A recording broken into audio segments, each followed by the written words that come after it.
நான் பாரம்பரிய ஜோதிடர் பா ரவிக்குமார். இப்போ நாம் பார்த்துக்கிட்டு இருக்கக்கூடிய ஒரு தலைப்பு பார்த்திங்கன்னா, மே மாதத்துக்கு உண்டான மாத பலன்களை பற்றி தான் இந்த காணொலியில் பார்த்துட்ருக்குறோம். அப்போ இந்த மே மாதம், அதாவது கடக ராசியில் பிறந்த உங்களுக்கு எந்த மாதிரியான ஒரு மாற்றங்களை கொடுக்க போகிறாரு? அதுக்கு முன்னாடி பார்த்திங்கன்னா, இந்த மே மாதம் 31 நாட்கள் இல்லைங்களா? 1ஆம் தேதி சித்ரா பௌர்ணமி ஒரு பௌர்ணமி, அடுத்தது 31ஆம் தேதி ஒரு பௌர்ணமி. இந்த மாதத்தில் 2 பௌர்ணமி இன்றைக்கி வரப்போகுது. அதே மாதிரி இந்த அக்னி நட்சத்திரம் எப்போ ஆரம்பமாகுது அப்படின்றது ஒரு சிலர் கேட்பாங்க. அக்னி நட்சத்திரம் மே மாதம் 4ஆம் தேதி ஆரம்பித்து மே மாதம் 28ஆம் தேதி தான் அக்னி நட்சத்திரம் முடிவுக்கு வருதுங்க. கிட்டத்தட்ட எப்பயுமே 21 நாள் தான் அக்னி நட்சத்திரம் வரும். ஆனால் இப்போ பார்த்திங்கன்னா 25 நாள் வந்திருக்கு இந்த அக்னி நட்சத்திரம். சரிங்களா? அதே மாதிரின்றது இந்த மாதத்தில் இந்த 2 பௌர்ணமி மேக்சிமம் அதுவும் 1ஆம் தேதியே பௌர்ணமி சித்ரா பௌர்ணமி வரதுனால, அதாவது முடிஞ்ச வரைக்கும் நம்ம ஒரு பிரார்த்தனை வச்சுக்கோங்க, ஒரு வேண்டுதல் வச்சுக்கோங்க. இந்த மாதத்துலையாவது நமக்கு நல்லது நடக்கணும் அப்படின்னு வேண்டிக்கிட்டு கண்டிப்பாக சித்ரா பௌர்ணமிக்கு நீங்கள் கண்டிப்பாக மனசார சாமி கும்பிட்டுக்கிட்டிங்கன்னா, அதே 31ஆம் தேதி வர பௌர்ணமிக்குள்ளார இது நடக்கிறதுக்கு நிறைய சான்ஸ் இருக்குது. சரிங்களா?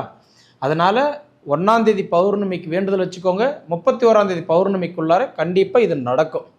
அந்த வாய்ப்பு உங்களுக்கு கண்டிப்பாக இந்த உங்கள் ராசிக்கு இந்த மாதம் உண்டு. சரிங்களா? இப்படி இருக்கும்போது கடக ராசியாதிபதி யாருன்னா சந்திரன். அப்போ கடக ராசிக்கு வரக்கூடிய நட்சத்திரங்கள் முதல்ல என்னென்ன அப்படின்னு பார்த்தீங்கன்னா, குருவுடைய நட்சத்திரமான, அதாவது புனர்பூச நட்சத்திரம் 4ஆம் பாதம், அதன் பிறகு வரக்கூடிய சனி பகவானுடைய நட்சத்திரமான பூசம் நட்சத்திரம் 4 பாதங்கள், அதன் பிறகு வரக்கூடிய புதனுடைய நட்சத்திரமான ஆயிலி நட்சத்திரம், அதாவதுன்றது இன்னைக்கு 4 பாதங்கள். அப்போ இந்த 3 நட்சத்திரங்களும் 9 பாதங்களும் அடங்கிய ராசி தான் இந்த கடகராசி. அப்போ இந்த கடகராசிக்கு இந்த மே மாதம் எந்த மாதிரியான மாற்றங்களை கொடுக்க போகிறாரு அப்படின்னு பார்த்தீங்கன்னா, பொதுவாகவே உங்கள் ராசிக்கு 2ஆம் இடத்துக்கு அதிபதி யாருன்னா சூரிய பகவான், நெருப்பு ராசி. இப்போ அந்த சூரியன் எங்கே இருக்கிறாருன்னா 10ல் இருக்கிறார். பொதுவாக ஒவ்வொரு மாதமும் பட்ஜெட் போடுறவர் யார் அப்படின்னா சூரியன் தான். ஏன்னா சூரியனை வச்சு தான் ஒவ்வொரு மாதமும் நம்ம மாத பலன் நம்ம பார்க்குறோம். அந்த சூரியன் உங்களுக்கு எங்கே இருக்கிறாரு? 10ஆம் இடத்துல இருக்கிறார். அற்புதமான இடத்துல. ஏன்னா 10ஆம் இடம்னா என்ன? தொழில் ஸ்தானம். ஒவ்வொரு மனிதருக்குமே தொழில் தான் ரொம்ப ரொம்ப ஒரு இம்பார்ட்டண்டான இடம் இல்லைங்களா?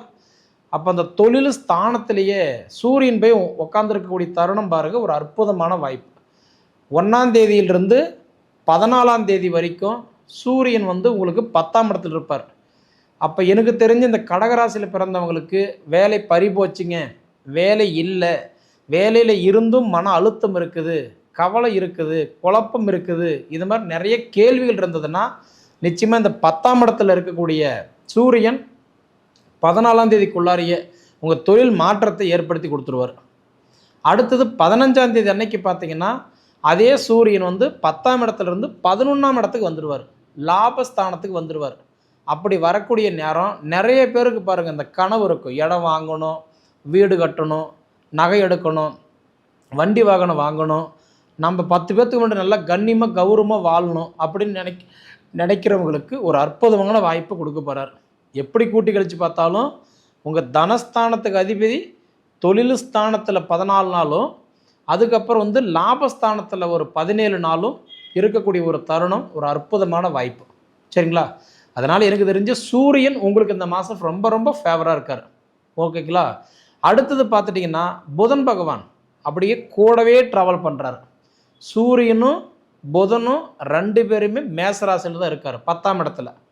அது இந்த 2 கிரகமும் பார்த்திங்கன்னா ஒரே வீட்டில் இருக்கிறதுனால புதன் ஆதித்ய யோகத்தில் இருக்கிறாங்க.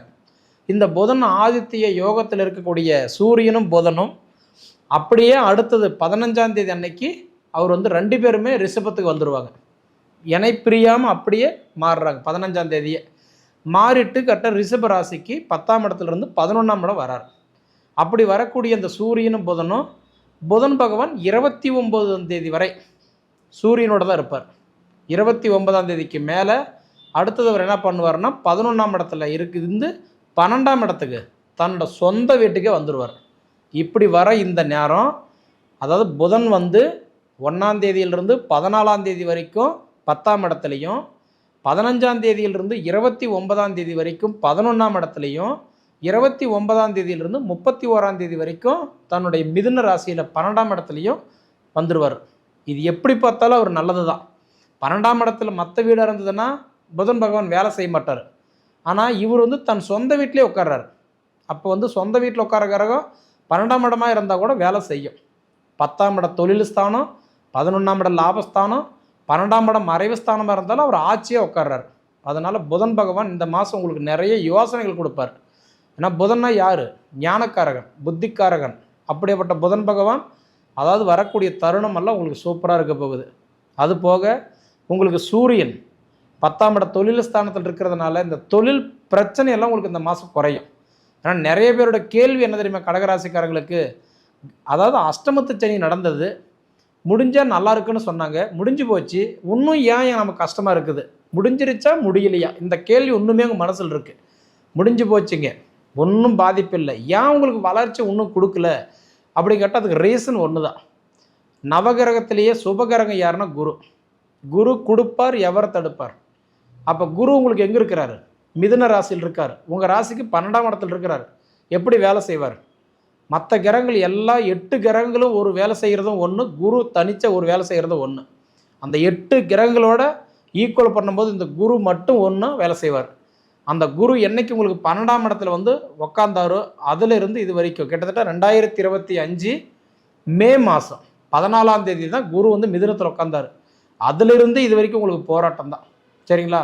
இந்த பொறுத்துட்டீங்க, கடல்லையே தாண்டிட்டீங்க, கரையை கடக்கிறதுக்கு இன்னும் ஒரே மாதம். இது வந்து மே மாதம். அடுத்தது ஜூன் மாதம் 1ஆம் தேதியே குரு உங்கள் வீட்டுக்கு வராரு. அப்போ குரு உங்கள் வீட்டுக்கு வந்து உக்காந்துட்டாருன்னா எப்பயுமே மற்ற கிரகம் எல்லாம் பார்க்குற வீட்டுக்கு மட்டும்தான் நல்லது பண்ணுவார். சரிங்களா? ஆனால் குரு மட்டும்தான் பார்க்குற வீட்டுக்கும் நல்லது பண்ணுவார், அவர் உக்காந்த வீட்டுக்கும் நல்லது செய்வார். அப்போ குரு வந்து உச்சமாகிற வீடு எது அப்படின்னா உங்கள் ராசி தான், உங்கள் வீடு தான். இந்த 12 கட்டத்தில் குரு உச்சமடைகிறது எங்கன்னா உங்கள் வீடு தான். உச்சம்னா என்னங்க அப்படின்னா, உச்சம் அப்படின்னா 100 டிகிரியிலிருந்து அவர் 200 டிகிரிக்கு போய் நல்லது பண்ணுவார். நீச்சம்னா மகரத்தில் போய் குரு உட்காரும்போது நீச்சம் அடைஞ்சிருவார், சுத்தமாக வேலை செய்ய மாட்டார்.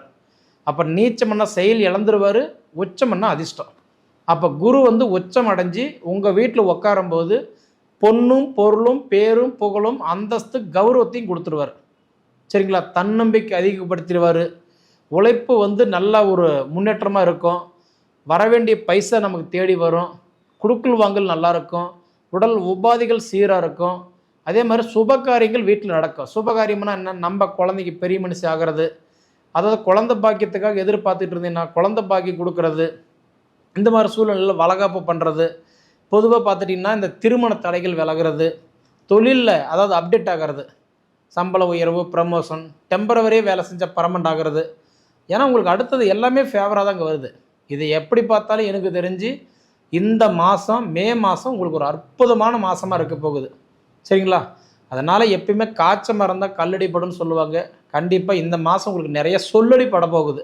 உங்களுக்கு என்னப்பா அப்படின்னு சொல்கிற அளவுக்கு இந்த மாதம் உங்களுக்கு இருக்கும். அதனால் பிள்ளைங்களோட ஹெல்த்து பற்றி கவலைப்பட வேண்டியதில்லை, தாய் தந்தை மனைவி பற்றி ஆரோக்கியத்தை பற்றி கவலைப்பட வேண்டியதில்லை. பொதுவாக இந்த மாதம் உங்கள் கையில் 4 காசு நிற்கும் ஓரளவுக்கு. அதுக்கு முன்னாடி நம்ம ஜாதகம் நல்லா இருக்குதா அது மட்டும் ஒரு தடவை பார்த்துக்கோங்க. ஏன்னா நம்ம ஜாதகன்றது விதி. ஜாதகம் நல்லா இருந்தால் மட்டும்தான் பொது பலனில் நமக்கு வரவேண்டிய செல்வங்கள் வந்து சேரும்.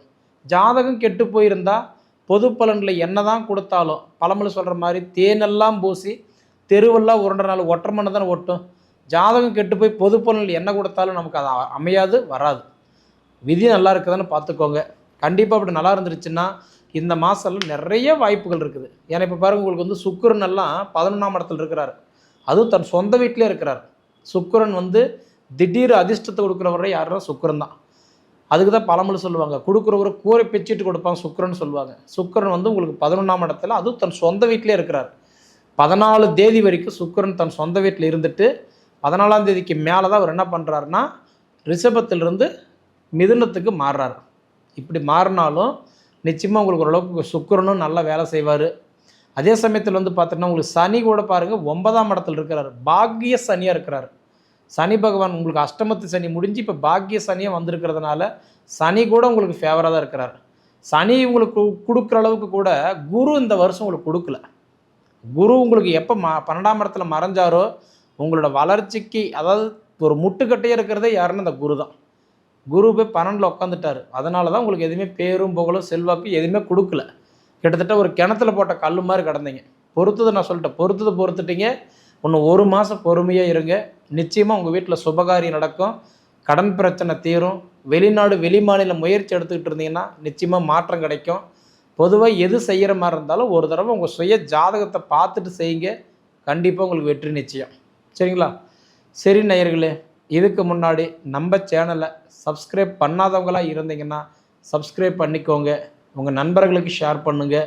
நீங்கள் சொல்ல வர வேண்டிய கமெண்ட் பாக்ஸில் பதிவு பண்ணுங்கள்.